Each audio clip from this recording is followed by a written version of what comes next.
Welcome. This is Taqwa Ministry YouTube podcast. So I'm back. I had a little vacation. I went to Miami, and boy, that's a story that we're gonna talk about. That we're gonna talk about a lot of things. And I'm a mod, and I got Double K. Y'all know I got Double K with me today, and he's gonna be the narrator. He's gonna lead. Hey, how you doing today, Double K? I'm good, brother. Glad to be back. Yeah, we had last week off. You had to do a little vacation, and I hope all that went well for you. I'm glad to see you back. Thank God for me being back. And in the saddle. Let's get before you start. Yeah, go ahead. I want the audience to know y'all normally see me in a suit, but today, see, this is the youth part of the program of Taqwa Ministry, and the FIST stands for Fighting for Inner City Struggling Teens. And y'all know that with a fist, we can knock out our problems in our society. Already. Indeed. Yes, it is. Once again, time for Taqwa Ministries, the podcast starring Charles Mosley, and yes, myself co-hosting Mr. Cameron King. So let's get to it, sir. Short and simple. We got a little quick one today. Couple of serious topics. First one, whoa. And I mean, whoa. So, we've run across some news. We were just talking about drugs being smuggled into these prisons the last show. And so here we are, with a story about, of course, the K2. And now raid and rat poison is being distributed amongst the prisoners now. That is most popular, and they really like this better than the K2, is Raid and Roach Motel. Did you hear me? They're spraying this stuff on paper and then either smoking it or eating it in the county jail. Let me say that again, okay? Because normal people can't understand this. For example, the Roach Motel. This is such a wonderful thing. They'll put the Roach Motel in a plastic bag with paper, seal it up, shake it up, get the chemicals to acting, put it out in the heat so the chemicals react, and shake it. And when the chemicals, who would think to do this? When the chemicals were infused on the paper, then they eat it or smoke it. Are you kidding me? Or I mean, why don't you try cottage cheese or something on your paper? Or they spray Raid, $4 a can on the paper. We've received information from sources in the jail that said K2's cool, synthetic amphetamine's cool, but what we really like is the Raid. It'll kill you. It kills the roaches, and criminals not too far away. So now and there's no apparent test for this, but what we do know is there's a Nerva agent in this stuff. And that's what they're using. And they're using these things to get high, Charles? What's going on? Man, when I saw that story, man, it blew me away. It blew me all the way back. Raid, you guys, you putting what they kill roaches with? Don't you know they got a chemical in there to kill? That will kill you. So you using that stuff to get high? Don't you know that's like suicide? That's like committing suicide, man. You might well go and cut your throat. Or cut your wrist or whatever. That's suicide, you guys. But to destroy yourself like that, that's man, come on, y'all. We just had We just had a guy die from PCP and methamphetamine. That's a chemical. And now this. Yeah, you have anything to say, Cal? Yeah, you basically zerked my brain. Chemical. So K2, that's basically what K2 is all about. It's not necessarily the substance. It's the chemical that is put on the substance that Yes. gets you high. Yes. So yeah, it's the chemical. So Raid, the chemicals in the Raid. I think the report also said something about the Roach Motel. Road Motel, and how they do that, Cam.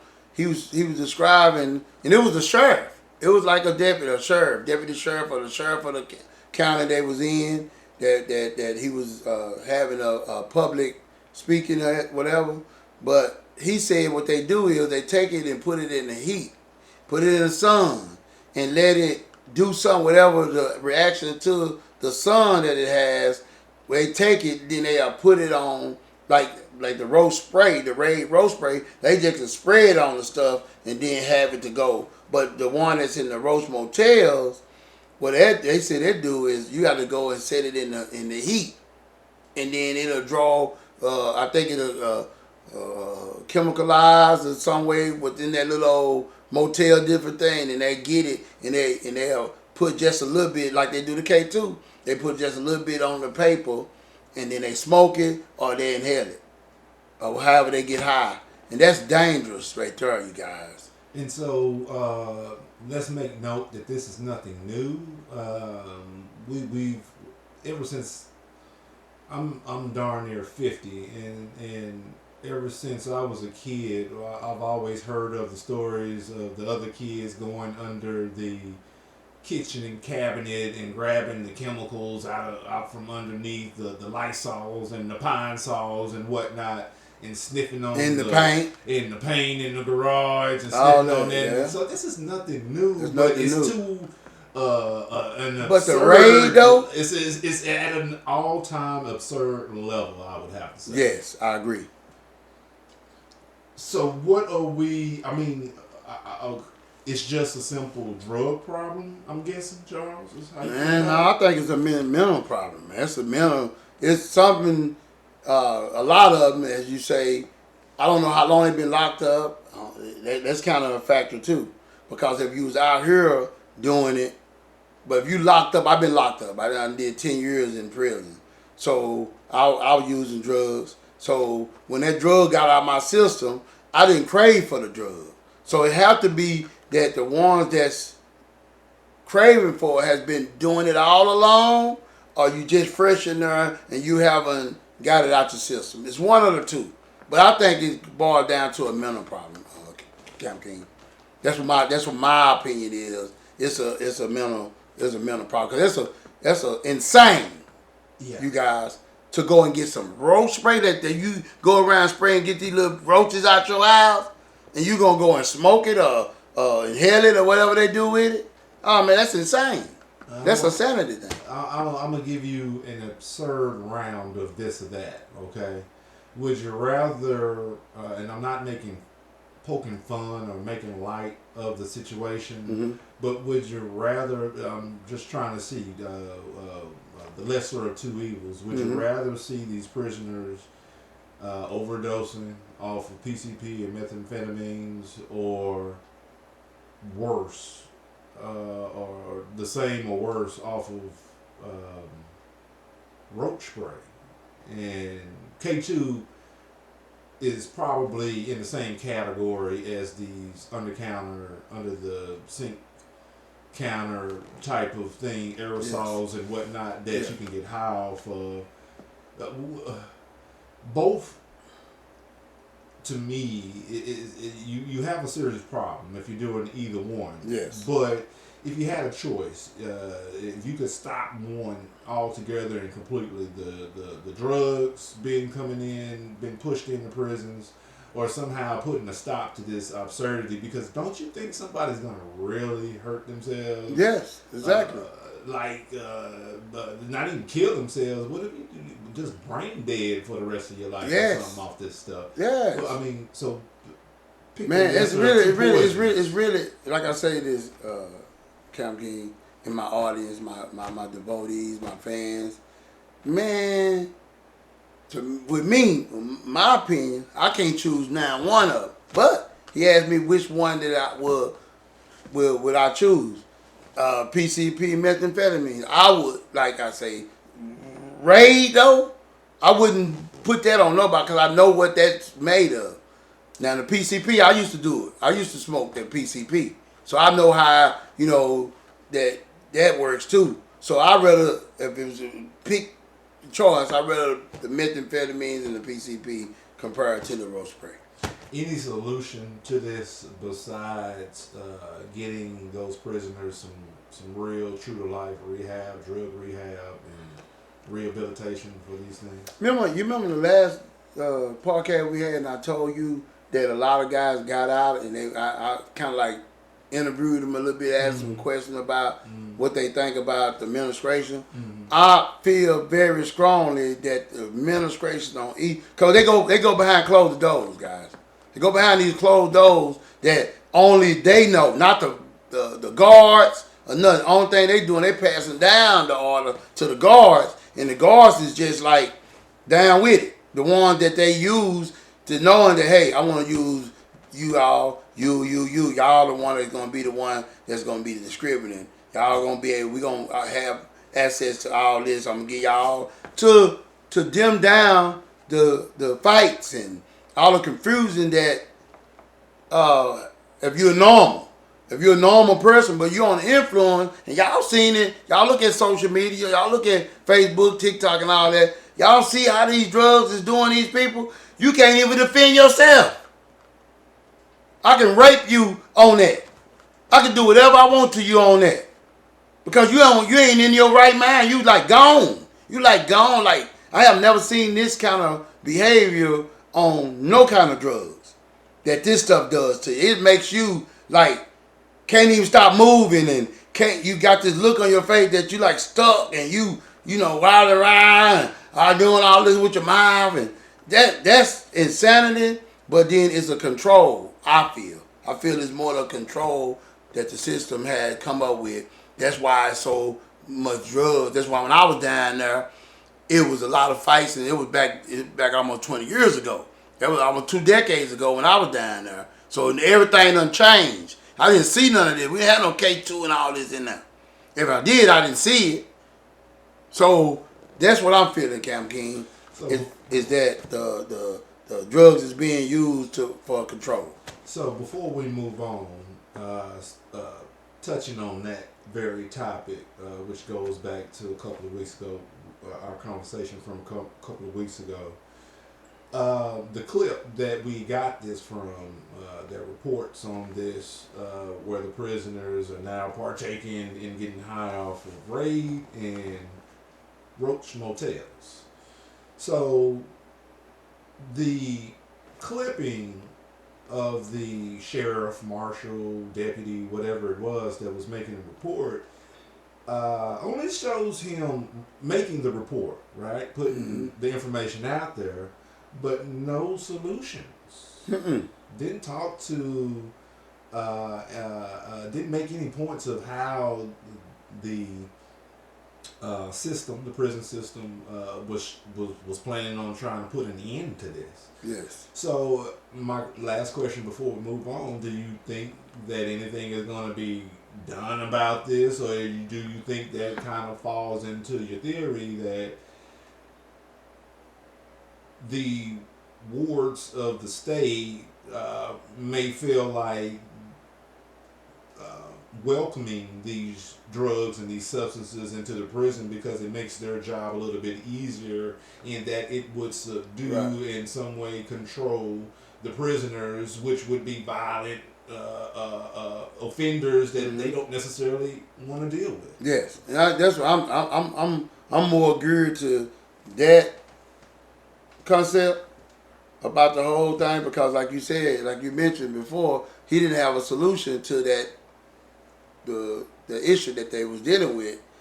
And me myself, when you don't have a solution, you ain't trying to find a solution. You already got the solution to the problem that was already at hand that's what they came up, and they just want to just put it out there like they are doing something about it. Like they're aware of it, because I know he had a lot of family members calling. Got a lot of people is concerned about this and that, and these ones that done died already. So they ain't showing us that part. There's some people done died behind, like one of the guys that died on Cofield.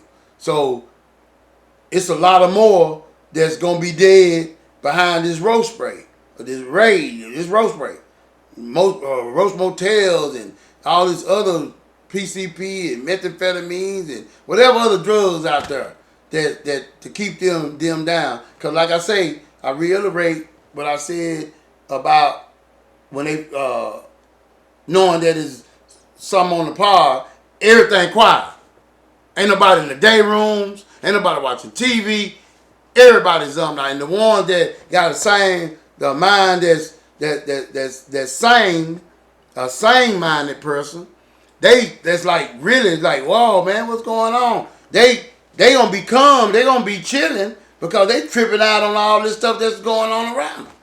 So that's what I feel very strongly, man, is that they found a solution to the problem, and they just want to have the people to know, hey, this is what we found, so they can be like they doing something, man, which they ain't doing jack. All right, let's move on.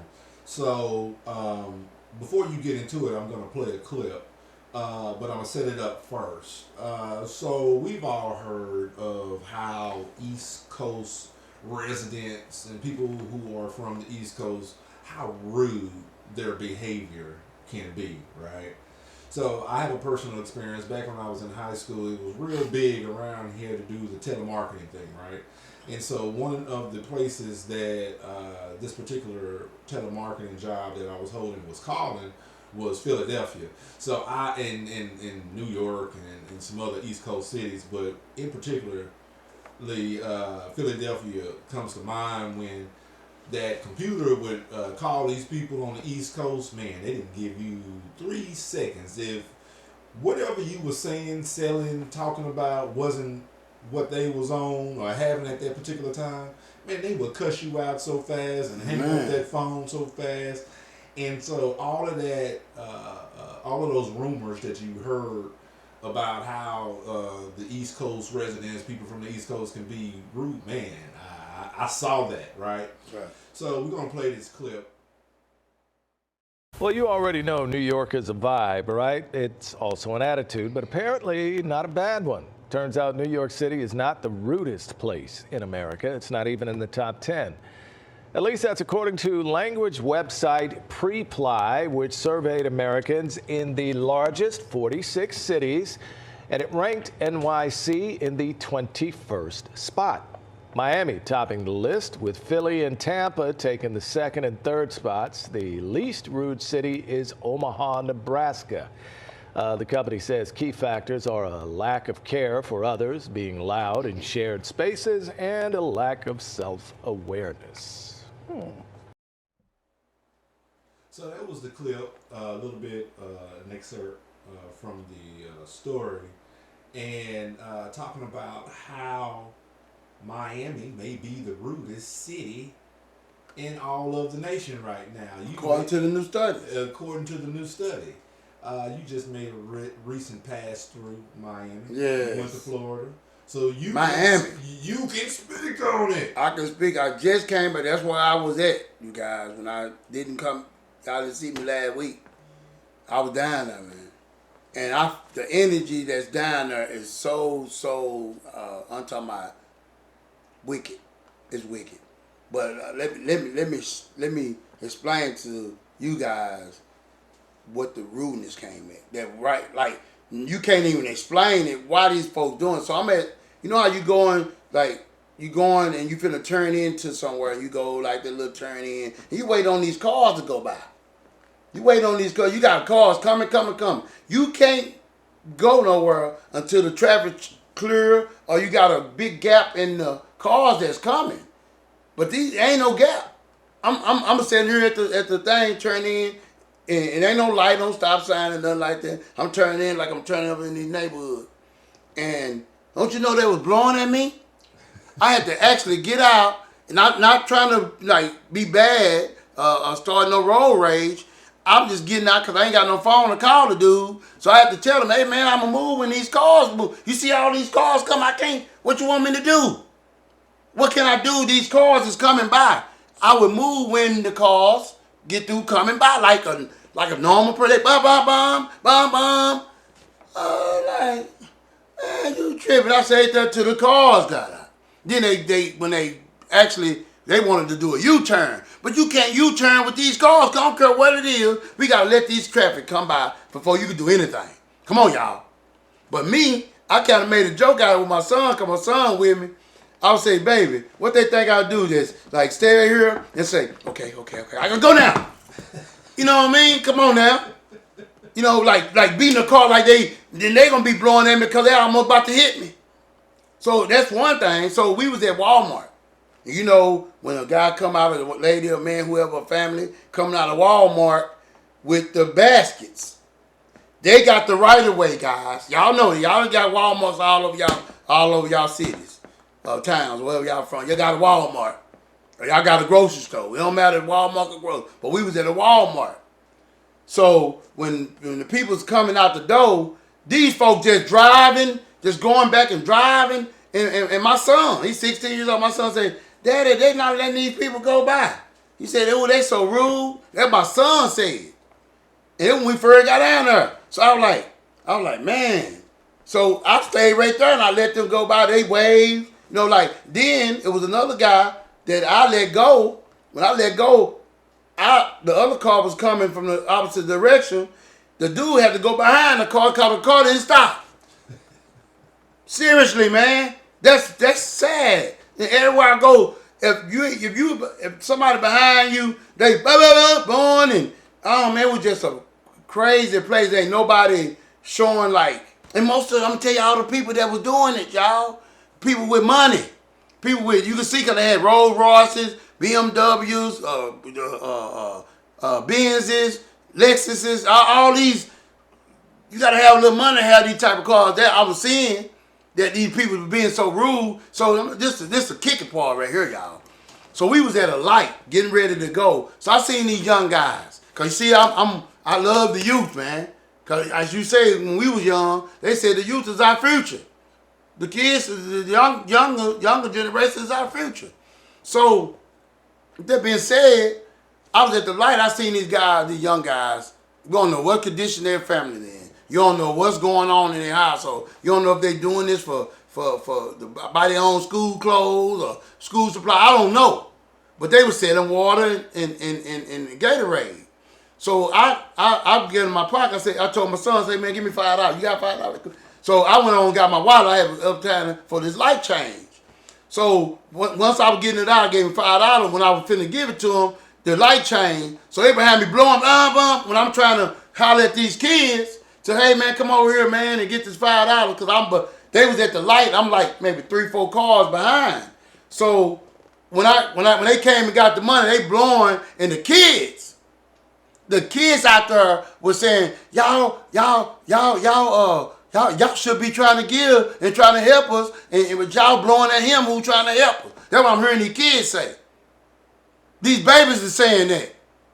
They down there in Florida, I guess they see the rude, and they see that was rude. But me, if I saw, I'd rather see these babies doing that right there than going around with a bunch of dope in their pocket and a big old Uzi gun, or 45, going around there like they're in the war zone or something. I'd rather see these babies trying to do something that, you know, that's going to be helpful in their life. You know, to help them, you know, in their family life or whatever they was doing it for. Maybe to raise money for their football team. Whatever they was doing, I admire that because that's what I promote. I promote excellence in everything, every aspect of my program. If I see that, I promote it to the fullest because that's what we need to be supported. But we're all backwards in this society. Everybody in that line should have gave them a little something. I told them to keep the water. I wanted to give them some money. Yeah, I don't need the water. I got some water. But everybody should have been giving them something. Don't y'all think, guys? These little boys, maybe back 10, 12, 13. It wasn't no older than 13. Well, they looked anyway, but what I'm saying, that's rude. That was rude, man. Every place that we went to, just rude. When we down here, where Miami Beach is, you know, it's like a lot of souvenir shops and stores and all that around. So down in South Beach, you got a lot of stores, you got a lot of traffic. Same thing, man. I'm rolling, and this guy behind me, these cars is coming in like this, so I gotta wait. These cars coming in, I'm like blocked in. It's a bus over here. It's some other cars that's trying to go where I'm going, so I gotta be patient and wait till my turn come, so I can go. Don't you know the guy behind me just blowing. And all that. I didn't get out this time. I just was patient, and he gotta go when I go. So what I did was I got kind of courteous. I courteous. What I did when this car right here, I let him go. This car that was on the right of me, I let him go so I can just go and I did him like this. Go on, man. You was up in a big hurry. Go on. And then guess what? So when I left, he was at the light waiting on him. So he's still in the same position. You ain't went nowhere. And I'm right behind you. When you was behind me, I'm behind you now. So see, we as a society, we all want to stand out front. We all want to be seen. We all want to be this and that and that. God is out front. God is the one we should be following. We shouldn't be going in our lives, going through life trying to be first at everything. Make God first, and then you'll follow behind that second, your family, third, fourth, fifth, sixth, seventh. But God is first. So always remember that, then you won't always try to be first. And little stuff. It's so minute stuff that's be happening, guys, in that city. That since I was there, I was 6 nights there. And every day it was something. I'm just showing y'all these scenarios here that was petty, little bitty stuff. But it could have been something because road rage is very serious, guys. You know, that's why I was peaceful with this last one, because when I got out, it could have been somebody just trying to do something harm, but I did it in peace though.